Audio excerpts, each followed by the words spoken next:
For those who appreciate classic men's shoes, you may have recently attended the World Championships of Shoemaking 2025. However, if you missed this year's event but still have a passion for discovering the artistry behind well-crafted bespoke shoes, we have a special treat for you.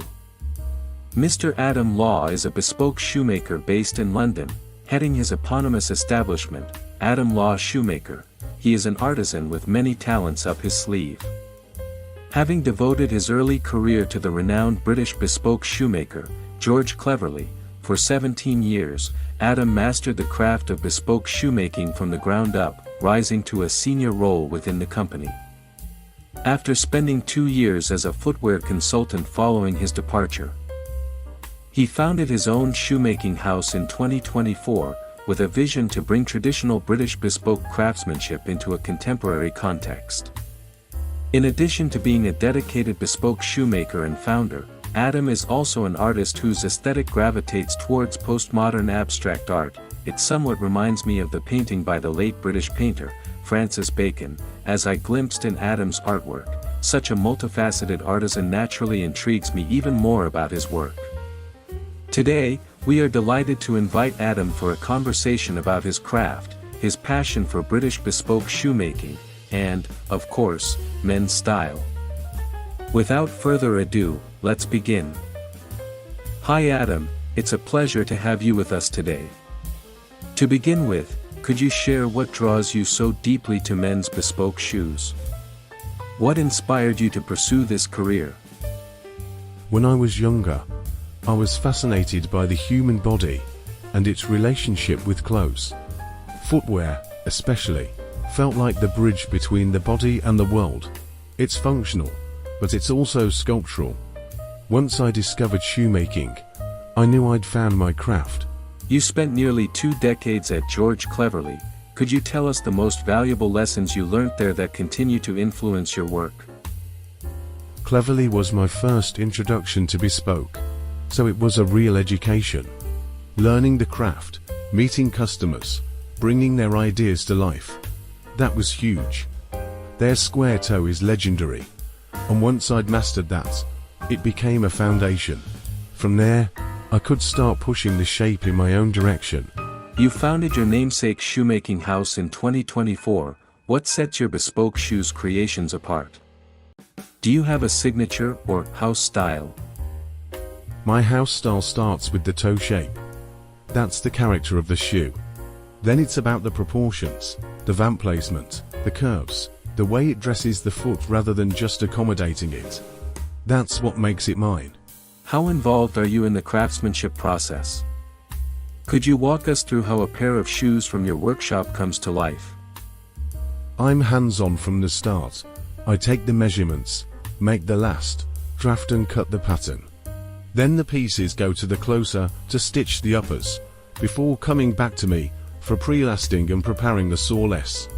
A bottom maker stitches the sole, and finally, there's the finishing touches, trees, polish, and all the details. Every stage is touched by hand, and each pair carries that journey. In your opinion, what defines a pair of well-made bespoke shoes? What are the criteria?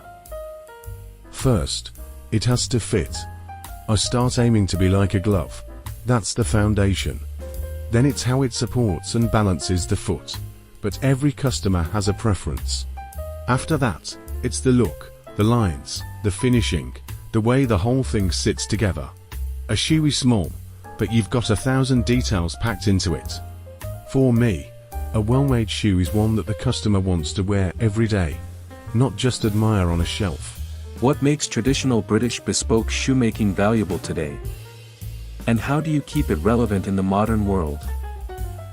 Bespoke shoemaking is valuable because it's history that is alive. You're constantly problem-solving, constantly learning. No two feet are the same, and no two pairs of shoes are the same either. And in a world that's drowning in fast fashion, bespoke offers an antidote. All ready-to-wear shoes are influenced by bespoke in style or trying to replicate construction. A pair made for you, in your style, that you'll keep and care for. That feels modern to me. And I've always said, classic can be rebellious. Doing something so well that it doesn't need to change. That's its own quiet form of rebellion. You're also an artist. Can you tell us what draws you to art, and how it connects to shoemaking? I've always drawn and painted. It's second nature. I mostly work from life drawing. For me, it's about observation, how a single line or brushstroke can suggest an entire form. Even though my paintings are paint being applied, scraped off and painted again. The perfect line carries into shoemaking, being sparing, knowing when to cut, when to leave space. Less is often more. As an artisan, business owner, and artist, what challenges have you faced, and how did you overcome them? Social media. Honestly, I never cared for Facebook or Instagram before starting my own business, but now it's unavoidable. You have to put yourself out there, which is uncomfortable at times, but it's also a way to connect directly with people who care about the craft, so I'm learning to embrace it. Let's talk about you.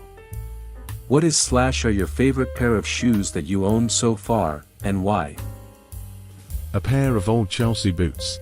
I've had them 4 years. I've used them to practice on, so they're covered in little experiments.